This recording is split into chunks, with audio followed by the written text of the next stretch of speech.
Magandang umaga po sa ating lahat. Dapat ngayong araw ay guest natin si Sister Ebot. At nakahanda siyang pumunta dito. Bigla na lang nagkaroon siya yung kumari niya, may sakit yung asawa. Paalis na kasi siya bukas, kulang na yung panahon para makapunta siya dito. Pero pinapaabot niya sa bawat isa yung kanyang pagka-miss sa bawat isa sa inyo. Gusto niya kayong makita. Kaya lang, medyo may mga ibang sitwasyon na nangyari, kaya hindi po natin siya makasama ngayon. So, yung mga nasabihan ni Sen, nandito si Sister E ngayon, medyo wala po siya. Ayun. Alam po natin na ang Life Field ngayong taong ito, 2024, ay magsisimula tayong gampanan at seryoso nating tatalakayin yung patungkol dun sa topic na evangelism, yung pag-share ng gospel. Kaninang umaga si Sen pagkagising, may kino-coach siya sa akin, sabi niya, alam mo ba Ray, evangelism is like a beggar telling another beggar where to find bread. Yung share ni Sen kanina. Kaya sinabi ko lang para at least malakas ako sa kanya na sabi ko yung quote niya. Pero it's more than bread that we're talking about when we speak about evangelism. It is life now.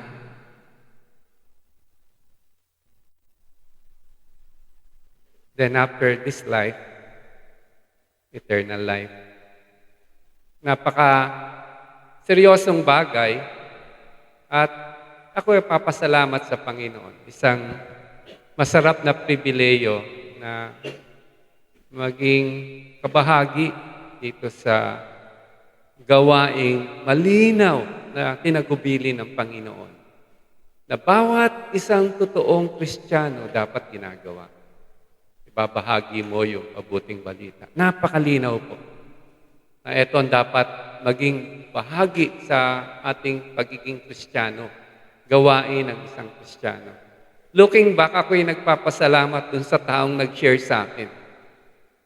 Medyo may kasamang sarcasm, hindi niya alam na born again ako dahil sa sharing niya. Kasi ang evangelism, it's really a work of God. Sa Espiritu ng Diyos na kikilos sa ating mga puso upang dalhin ang liwanag na kaparaanan niya ng kaligtasan. Papasalamat ako dun sa ganun tao.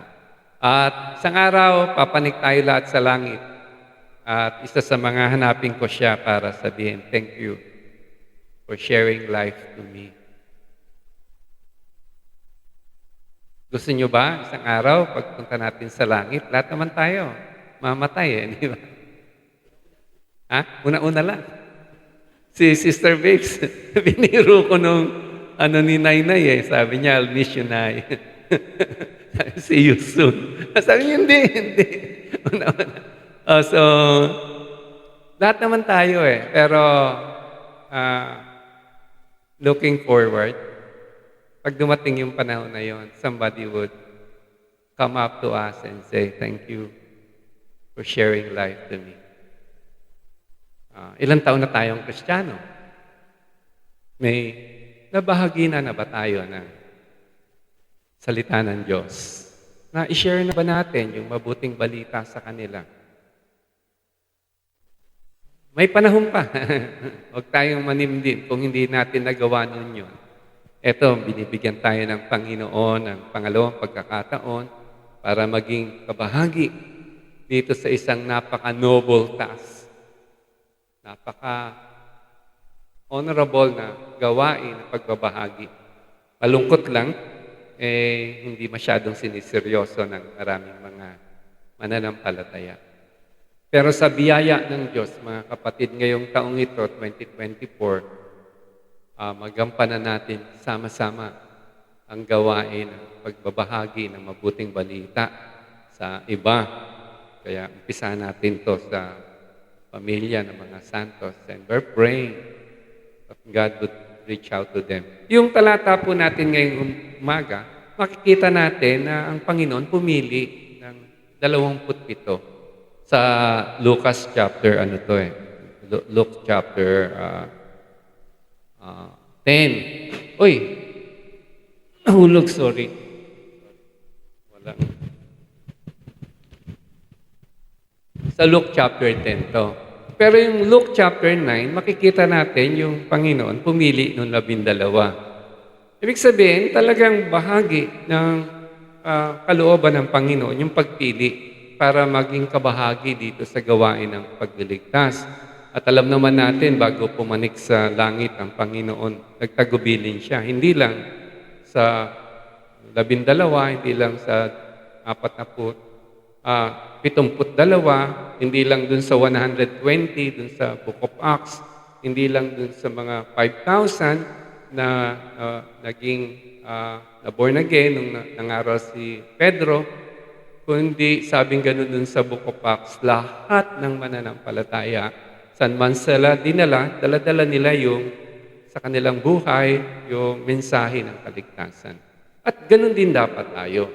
Tayo dapat ay nagdadala din ng mensahe ng kaligtasan sa ibang tao. Sabi nga ni Bernice dun sa kanta niya last week, people need the Lord. People need the Lord. Yung sa talatang babasahin natin dito, makikita natin na merong 4 na katangian. Dapat bawat isa sa atin na taglay upang maging epektibo tayo sa gawain ng paghatid ng mabuting balita sa kapwa. Familiar po sa atin itong talatang ito. Kasi ito yung talata na binigay ng Panginoon sa atin nung tinatag niya ang Lifefield Church. At magandang balikan ngayong umaga, parang maging madiin sa bawat isa sa atin ang mensahe na bawat isa sa atin kasama sa mahalagang gawain ng paghahatid ng mabuting balita sa kapwa. At dito makikita natin ang mga katangian na dapat meron tayo para maging epektibo sa gawain ito.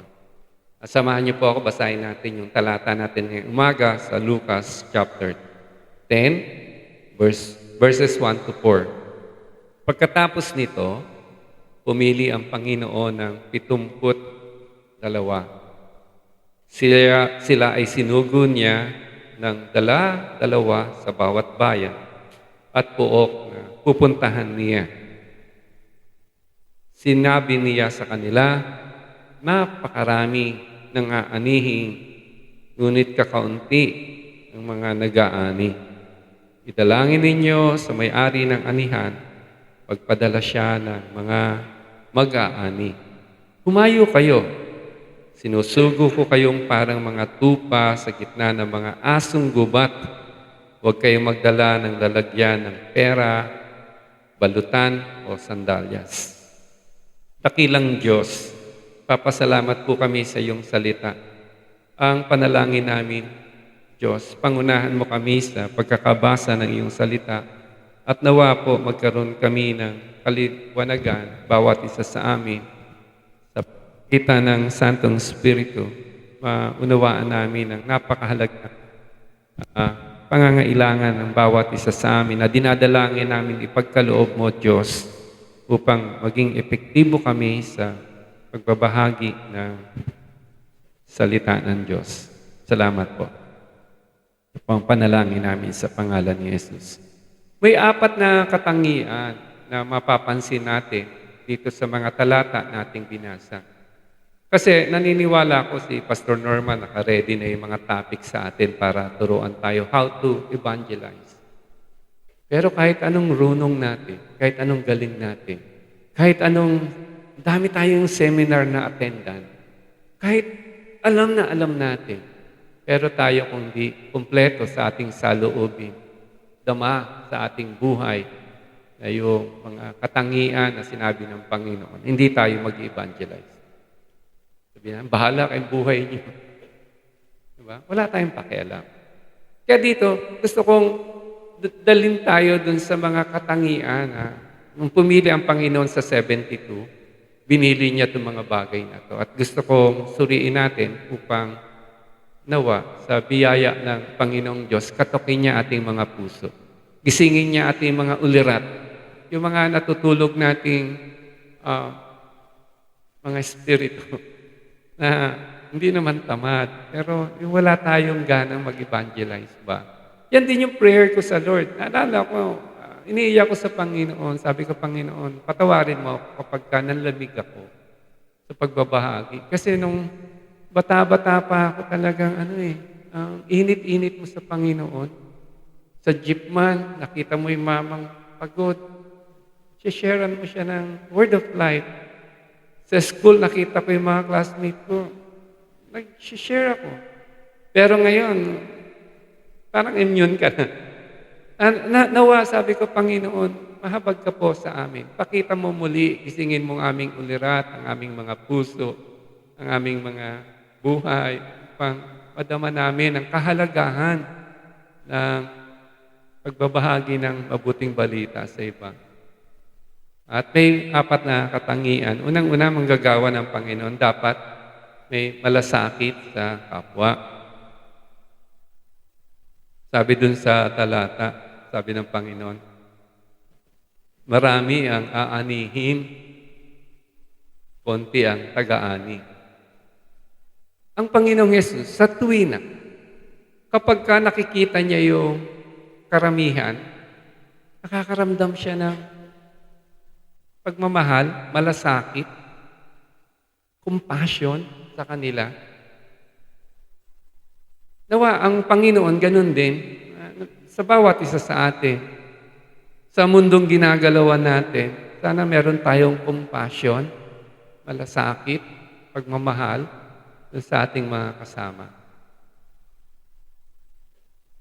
Nawa ay pakita sa atin ng Panginoon yun. Doon sa Luke chapter 9, tinawag ng Panginoon yung 12 at pinahayo niya yung 12. Makita mo ang Panginoon, ito din sinasabi, napakadami ng aanihin, konti yung taga-ani. Kasi talagang sukdulan dami ang dapat makarinig ng mabuting balita. Marami hindi nila naririnig ang mabuting balita. Maraming gustong makaalam ng katotohanan. Maraming tao sa panahon ngayon, nangangailangan para rating sa kanila na mahal sila ng Panginoon. Sino magsasabi nito sa kanila? Kung dun sa mundo natin ginagalawan, wala tayong pakialam. Sa mga nakakasama natin, wala tayong malasakit. People need the Lord. People need the Lord. Yung Panginoon, pag nakita yung karamihan, meron siyang compassion Sa tingin ko, sa maraming mga Kristiyano sa panahon ngayon, ito yung wala. Pag tinitignan natin yung mga tao, parang tayo yung 12 alagad nung tinuturuan sila ng Panginoon. Doon sa Luke 9, sabi ng mga alagad sa Panginoong Jesus, Panginoon, ang daming tao sumusunod sa Panginoon. Uhaw sila sa salita ng buhay, pero sabi ng alagad sa Panginoon, Panginoon, pauwiin mo na sila. Magugutom yan. Walang pagkain dito. Pauwiin mo na sila. Sabi ng Panginoon, hindi, pakainin natin sila. Ang layo. Pauwiin sa pakainin.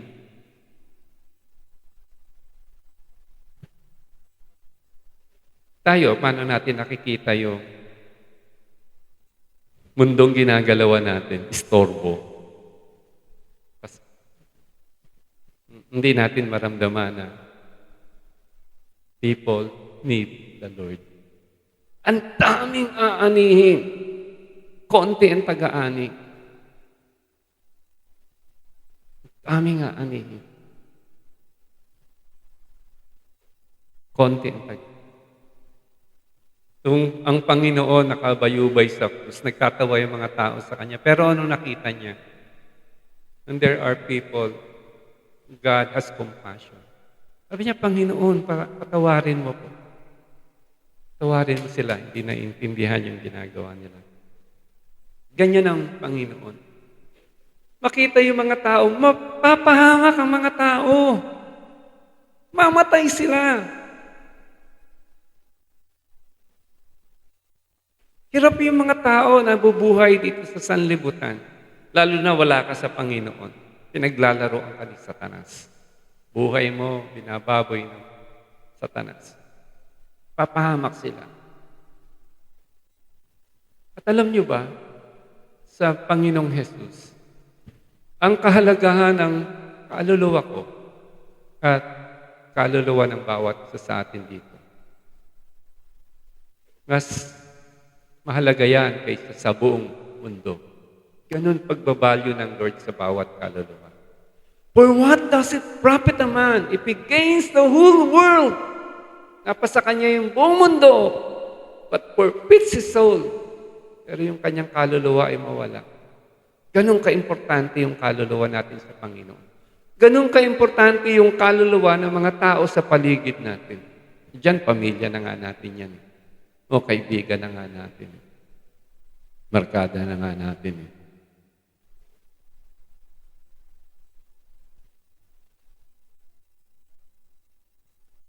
Malungkot kung wala tayong pakialam. Kung mapahamak sila o hindi. Okay na tayo, Sunday, dito naman tayo sa church. Nandiyan si Pastor Norma, preach. Ligtas tayo. Hallelujah. Praise God. Eh sila, wala tayong malasakit sa kanila. Never natin sasabihin sa kanila mabuting balita. Never! Bakit? Kaya tayo.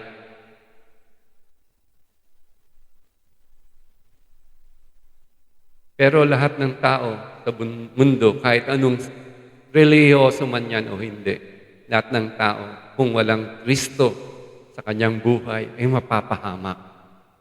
Delikado sila. Hindi na nga sila enjoy sa buhay dito sa lupa.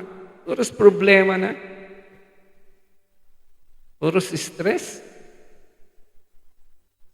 Pagdating pa ng panahon, patay na nga sila dito sa lupa. Paktay pa sa walang hanggan. And yet, kaibigan mo sila. O sana yung instrumento ng Diyos para sabihin sa kanilang mahal ka ng Diyos.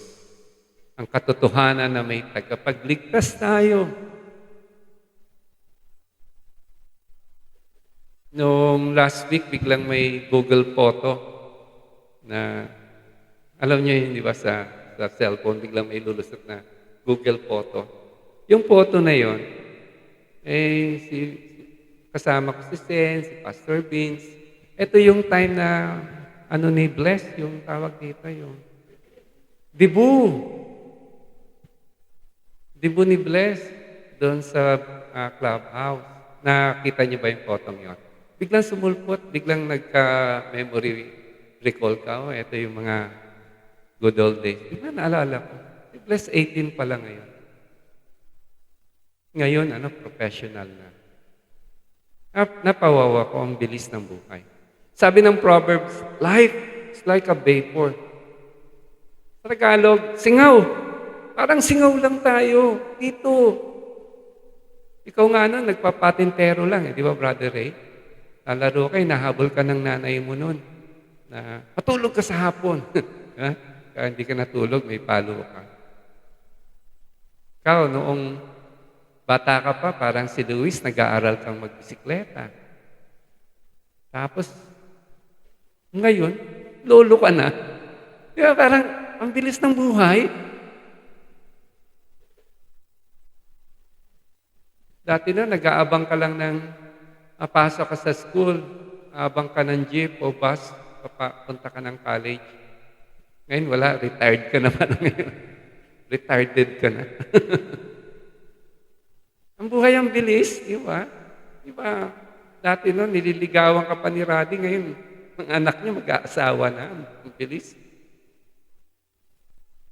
Kaya kami ni Brother Ray, eto na pala yung mga anak mo.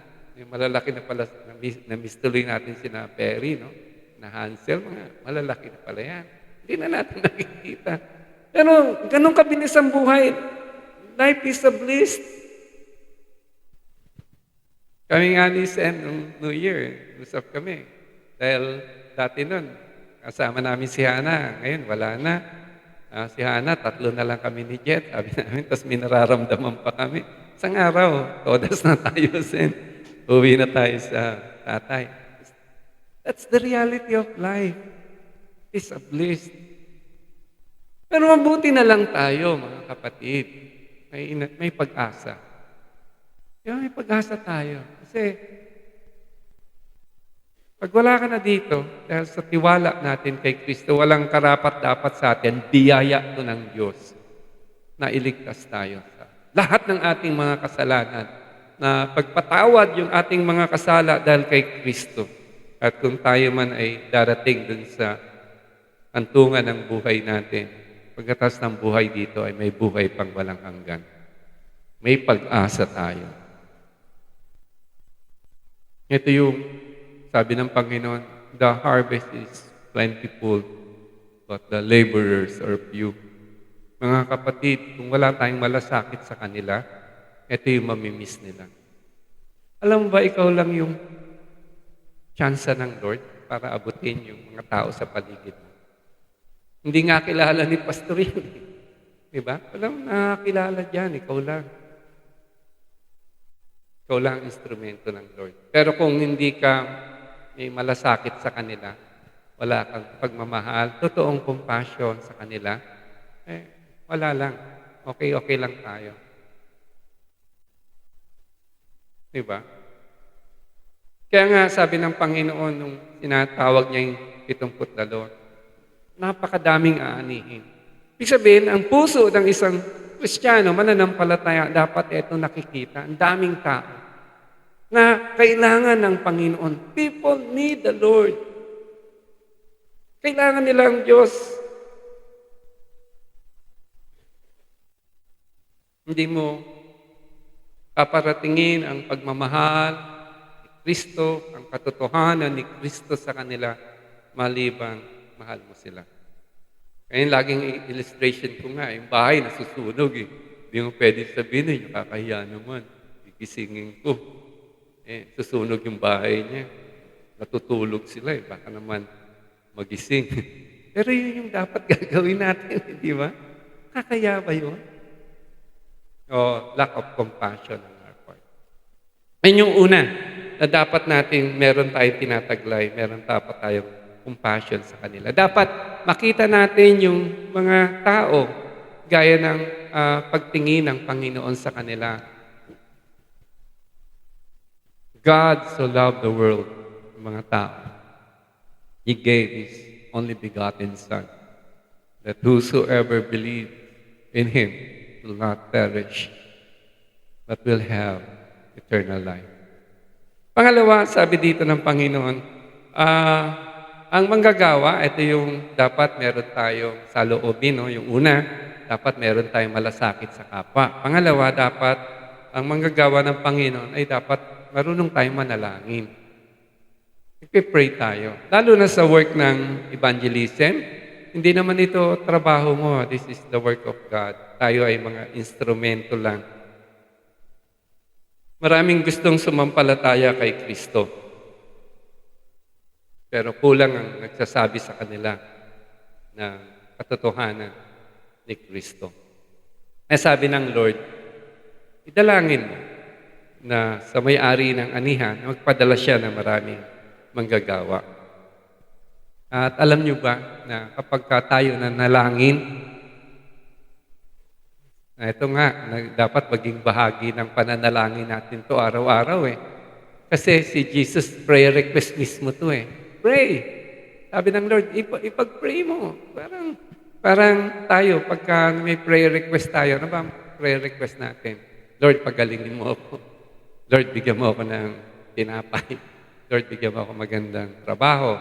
Lord, bigyan mo akong gwapong boyfriend. Lord, bigyan mo ako ng magandang negosyo. Lord, paunlarin mo yung ginagawa ko. Yun, naging pengi noon. Naging si Jesus sa atin, naging pahingi noon, hindi Panginoon. Honest, sa prayer time natin. Nagkaroon ba tayo ng panahon na sabi natin, Lord, padala ka na mag-aani sa anihan. Dapat eto lagi natin pinag-pray. Ang sa sitwasyon ngayon ng maraming Kristiyano, kung susuriin mo, mas interesado lang sila dun sa sarili nila. Ano yung makuha nila sa Panginoon. Pero yung giving back to God, what God want them to do, medyo negative, marami. Kasi interest nila, sarili lang. Pero ito, kung interest mo ay interest ng Panginoon, pagpipray mo na magpadala ng pag-aani. Alam mo ba na pagka ikaw nagpipray ng ganito araw-araw, sasagutin ng Lord yan. Sagutin ng Lord yan. Sabi mo, Lord, padala ka ng mag-aani, ng manggagawa sa anihan. Yan yung prayer na sasagutin ng Lord. Alam mo kung sino yung papadala ng Lord? Alam na this. Ikaw din. Kaya wala siguro nag-pray na ganyan eh. Pero papadala ka ng Lord. At saka hindi lang ikaw, siyempre, papadala ng Lord yung iba pa para. Pero we need to pray this prayer kasi ito yung prayer ng Lord. Nung mga bata pa kami ni Sen, yan yung prayer namin ni Sen, magpadala ka Lord ng manggagawa. Kaya ang nangyari sa amin ni Sen, nung mga bata pa kami, hindi ko pa nga siya girlfriend doon eh. Nag-church planting na kami noon ni Sen. Punta kami sa Indang, tayo kami ng simbahan, tapos punta kami doon sa Bulacan, pagtayo kami ng simbahan. Mga dalaga pa siya, binata ko. Hindi pa kami mag-shoot up nun. Hindi pa kami mag-boyfriend. Pero kikita kami sa ilalim ng tulay ng Guadalupe, kung alam mo yun, Brother Ray. Hinihintay ko siya doon pagpunta na kami. Tuwing Sabado. Mga professional na kami. Monday to Friday, ang dami trabaho. Pag Saturday, sabi ni Sen, maglalaba pa siya sa umaga. Ako, senyorito naman sa bahay. Saturday, hapon, punta naman kami sa Indang.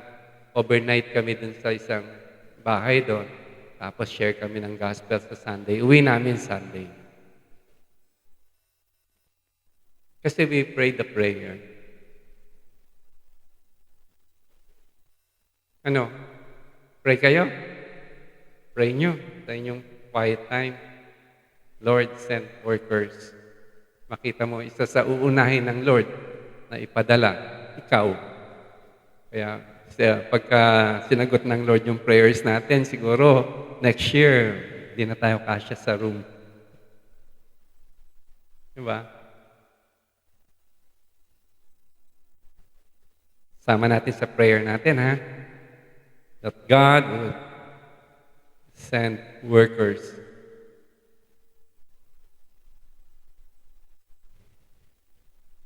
Kaya sabi ko, nalulungkot ako yung pag nakikita ko na yung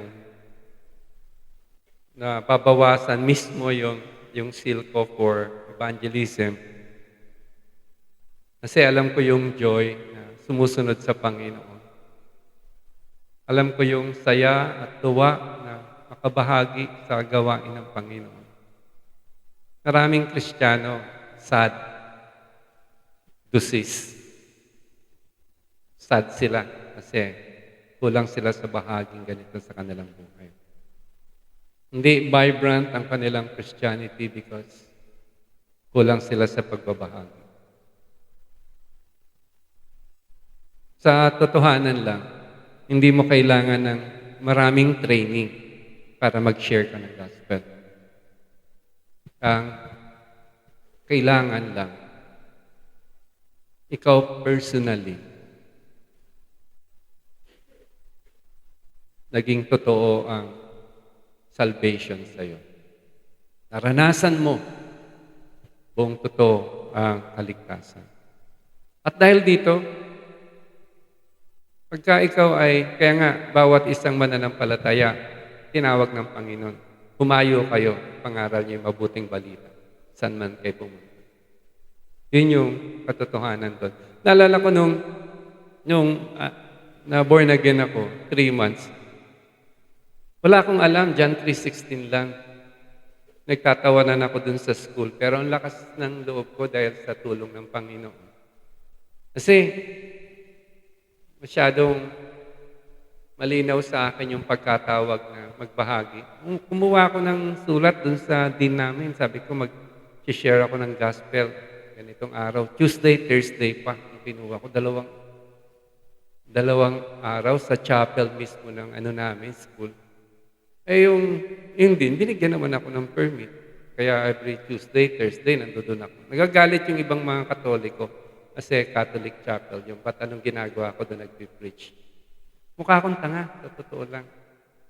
Nagtatawanan ako. May yung mga fraternity doon sa paligid. Paglalabas na ako, praise the Lord.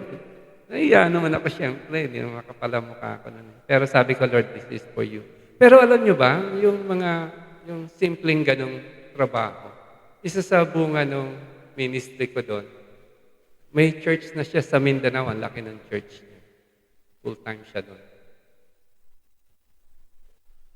Looking back, ayun yung mga moments na I'm thankful to God na gamit ako doon sa ganong paraan. Ang tawag niya sa akin, tatay, dahil ako daw nag-share sa kanila ng gospel.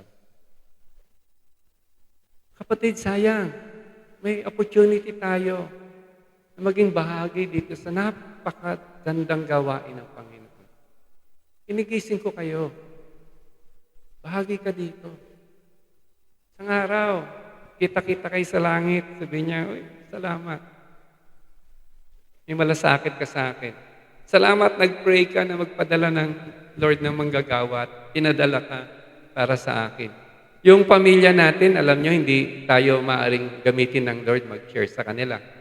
Galit sila sa atin. Pero mag-pray tayo, magpadala ang Lord ng manggagawa para magbahagi sa kanila.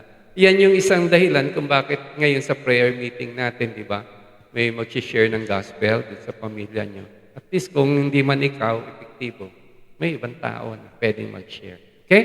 So, dalawa yung nasabi natin. Una, dapat may malasakit ka sa kapwa. Pangalawa, marunong kang manalangin. Pangatlo, handa kang umarap sa panganib. Kasi sabi ng Lord, kayo papadala na parang tupa sa gitna ng asong gubat.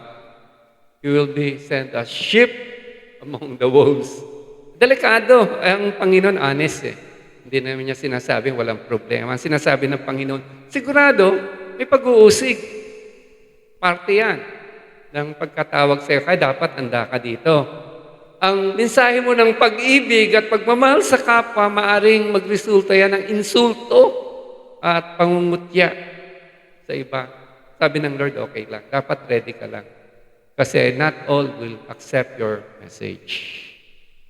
Very honest ang Panginoon. Sa totoo lang, yung 12 minus Judas, pinalta ni Matias, yung 12 except John, na martyr sila sa Panginoon. Itong 72, maaaring ganun din ang nangyari sa kanilang buhay. Ganun din yung 120 at maraming mga Kristiyano ang inusig dahil sa kanilang pananampalataya.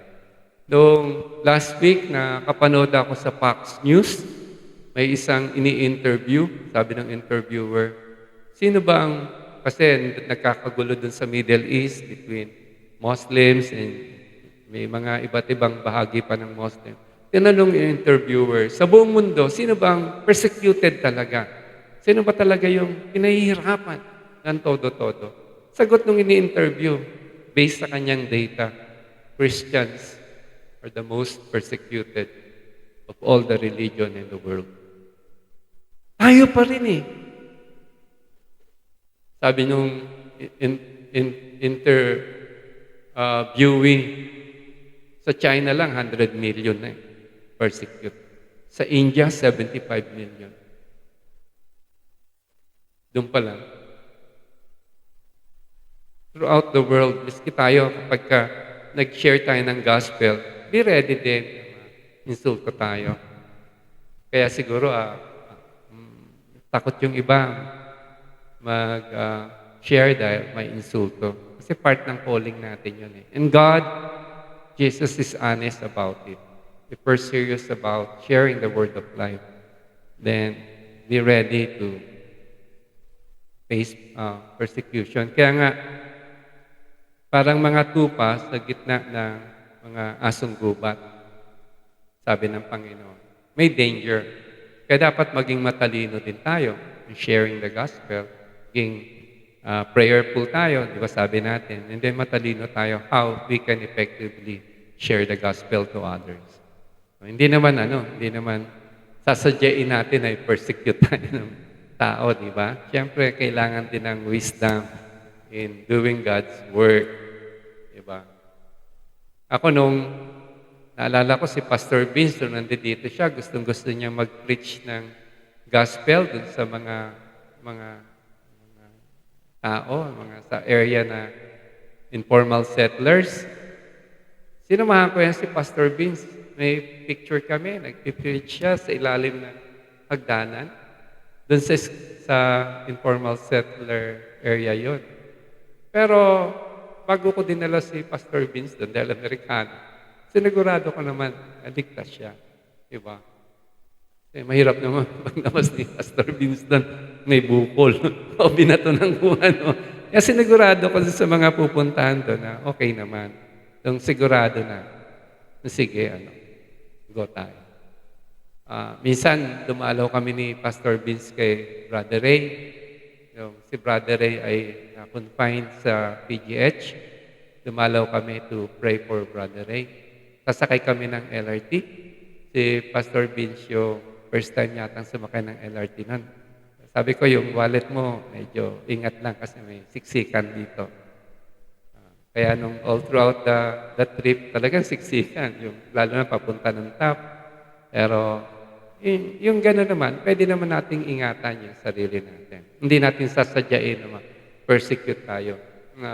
All throughout the trip, tinitignan ko si Pastor Vince, baka may dumidikit na kung ano. Kasi kung sasakay ka, Brother Ray, sa LRT ngayon, papaalalahanan ka lagi. Mag-ingat, mandurukot, di ba? Ang dami niya sumasabay. So, yung gano'n, ibig sabihin, hindi natin may kakaila na when we share the gospel, we'll be persecuted, may pag-uusig. Pero hindi naman natin dapat hanapin na usigin tayo, pahirapan tayo. Kailangan may wisdom din paano gagawin yung pagbabahagi ng buting balita. Amen ba doon? Naintindihan niyo yung sinasabi ko? May matalino din tayo.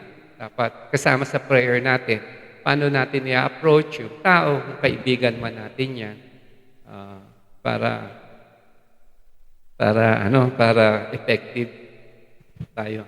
Ako kahapon mangungutang ako kay Jet May pera yun, ako wala Pero bago ako mangutang, nag-pray ako. Lord, sabi ko, nahiya ako sa anak ko, pero mangungutang ako sa kanya. Sabi ko, nag-pray ko muna. Kataas ng prayer. Jet, sabi ko, pwede mo mag-share sa'yo ng problema. Sabi niya, ano po yun? Pwede mo mangungutang? Sige, magkano? Uy! Sinagot ng Lord agad. Sabi ko, tuwa lang ako kasi yung mga simpleng pangangailangan sa buhay, di ba? May sakit ka, pag-pray mo sa Lord, Lord, sana pagalingin mo. Ito pang napaka-importanting bagay ng pag-share ng gospel. Ba't hindi mo balutin ng panalangin itong gawain ito?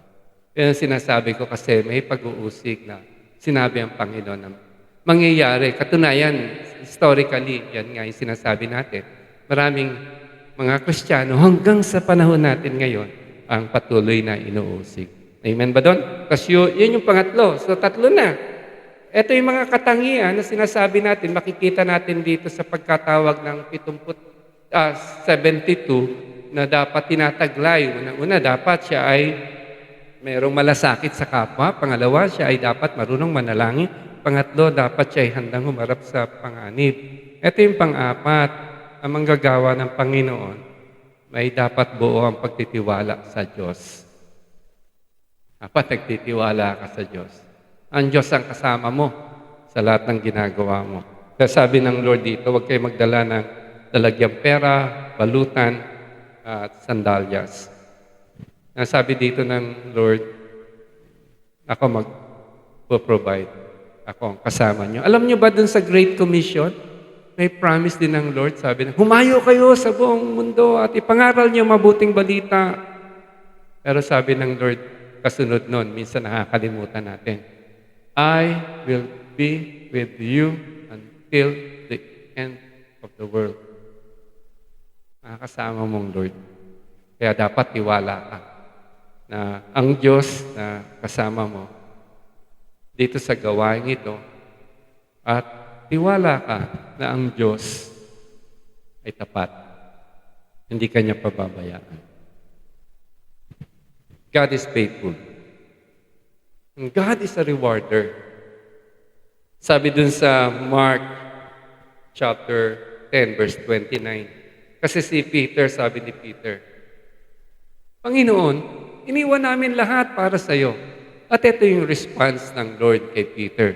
Sabi ni Lord kay Peter, sumagot si Jesus, tandaan nyo, ang sino mang mag-iwan ng kanyang tahanan, o mga kapatid, mga magulang, mga anak, mga lupain, dahil sa akin, sa magandang balita, sabi dun sa verse 30, listen to this very carefully, ay tatanggap sa buhay na ito ng 100 ulit pa ng mga iyon.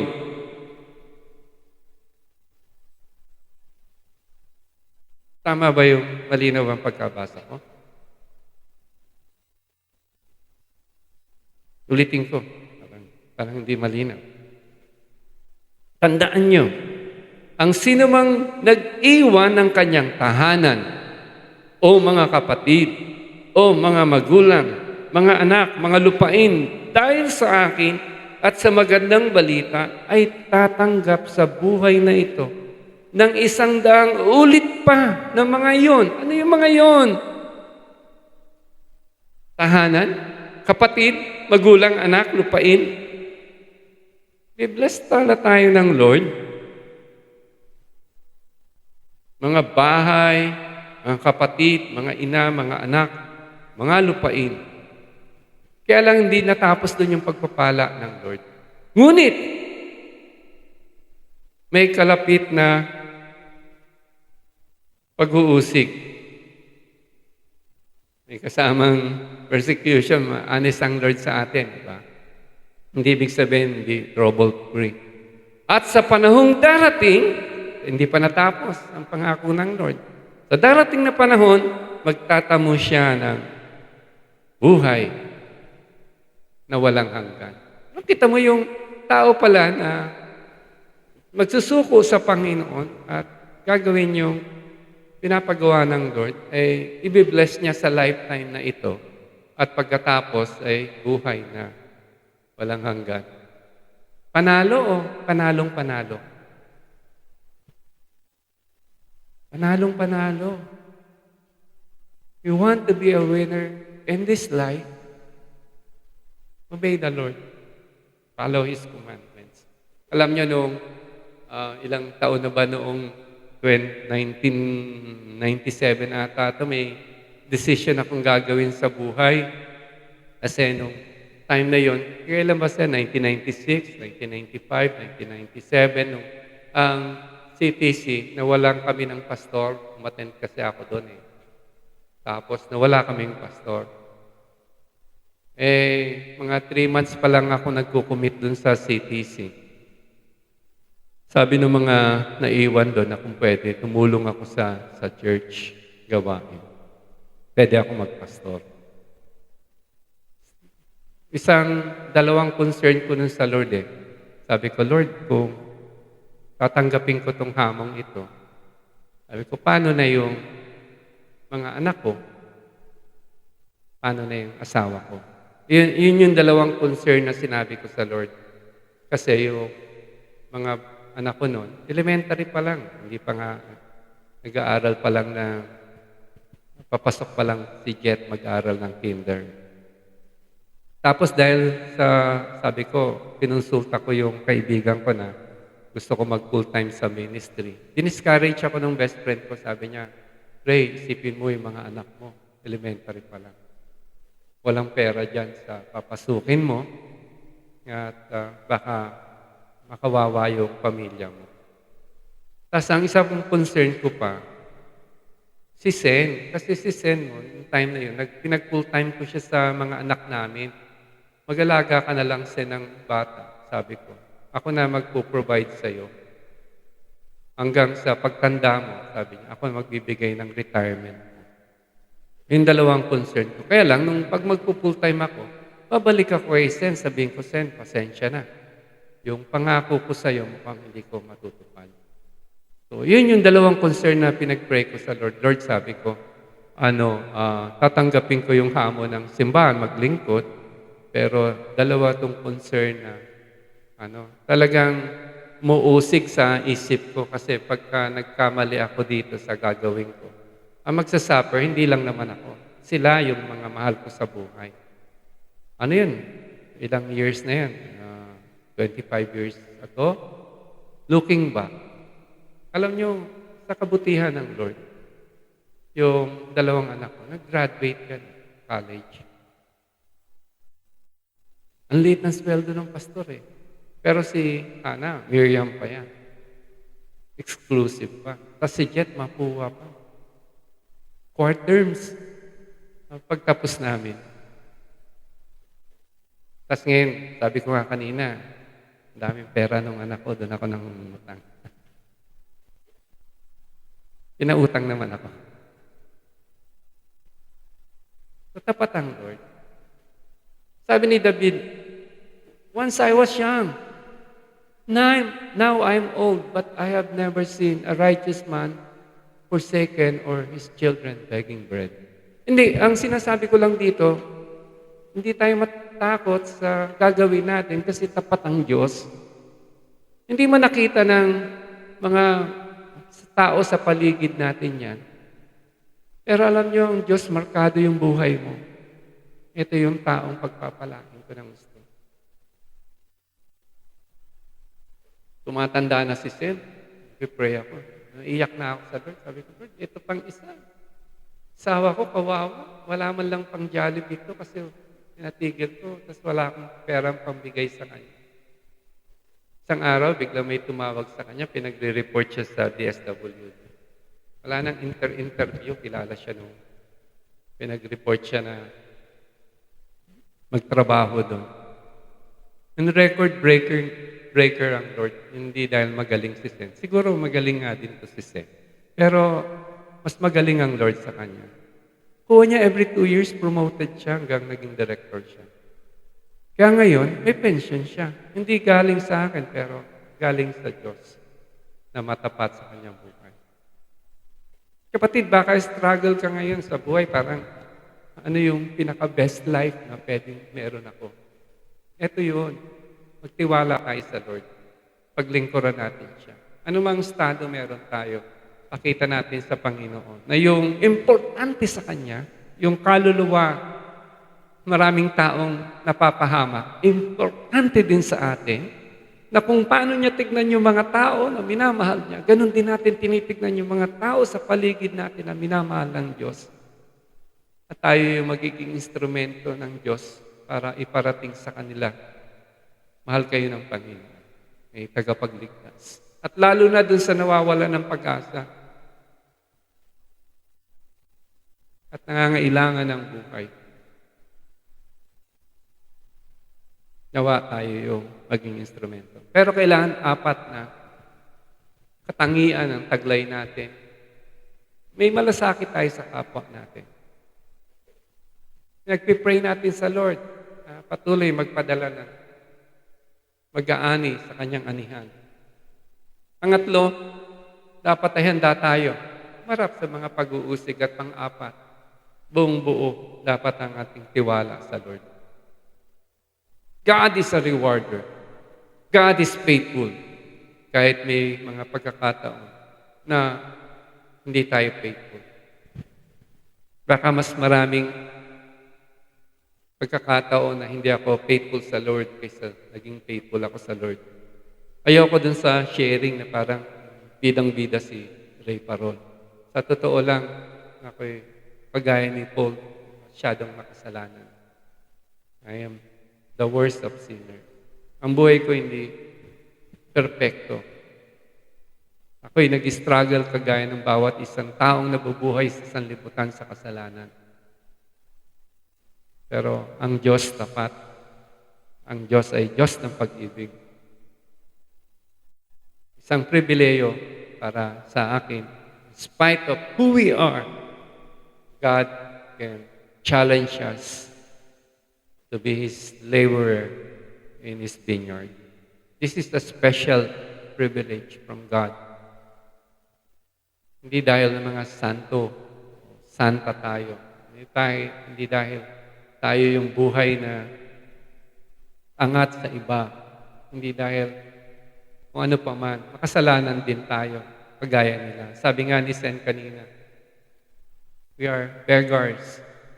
Just telling other beggars where to find bread. Ganun tayo.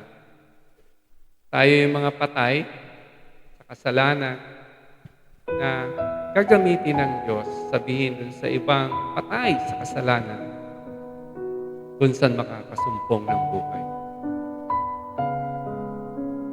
And I pray, by God's grace, maging bahagi tayo nito. Hindi lang ngayon, kundi hanggang sa wakas ng ating buhay. Nasa dulo na rin kami. Tatanda na, super senior. Sabi ko nga, life is a bliss. Biro mo nun, naglalaro ako ng patintero. Nahabol ako ng nanay ko. Tapos, walang kabog-abog. Maging professional na pala. Tapos nakapag-asawa. Pag may pamilya na. Tapos ngayon may apo na. Ano pang susunod? Alam niyo na. Alam na natin eh. Pero paano? Anong iwan mo dito? Anong legacy iwan mo sa kanila? At pagkatas ng buhay mo dito, paano na?